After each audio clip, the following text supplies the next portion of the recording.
شیخ، اللہ تبارک تعالیٰ آپ کو جزائے خیر عطا فرمائے اور آپ کی عمر میں علم میں برکت عطا فرمائے۔ آپ نے بہت بہترین تحقیق پیش کی ہے، اور خاص طور سے زیبرا کے تعلق سے تو آپ نے حق ادا کر دیا۔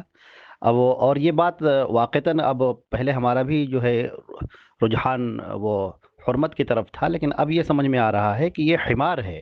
اگر یہ بقر ہوتا، بقر وحشی، تو اس کی سینگ ہوتی یا کچھ بھی وہ گائے سے مشابہ ہوتا۔ یہ آپ نے بہت اچھی بات اٹھائی اس کے اندر، اور وہ حمار ہی ہے، اور اس کو کہا بھی جاتا ہے، اور وہ لگتا بھی بالکل گدھے کی طرح ہے۔ اب یہ ہے جو آپ نے اوصاف اس کے ذکر کر دی ہے، اس کی خصوصیات آپ نے ذکر کر دی، اور سب سے بڑی بات جو عام طور سے ذہنوں میں تھی کہ وہ گندگی کھاتا ہے، تو کم سے کم یہ بھی نہیں ہے کہ وہ گندگی نہیں کھاتا ہے۔ تو یہ بالکل آپ نے بالکل صحیح کہا، اور اس کے اوپر مجھے شرح صدر ہو گیا اب کہ یہ جانور بالکل حلال ہے، اور حرمت کی کوئی چیز اس کے اندر نہیں پائی جاتی ہے۔ اللہ رب العزت آپ کو بہت ہی پوری امت کے لیے نافع بنائے اور بنا رہا ہے۔ اللہ تعالیٰ آپ کے ہر عمل کو آخرت کے واسطے قبول فرمائے، اور ہم لوگ اسی طرح آپ سے استفادہ کرتے رہیں۔ وجزاکم اللہ خیرا، واکرمکم فی الدنیا والآخرہ۔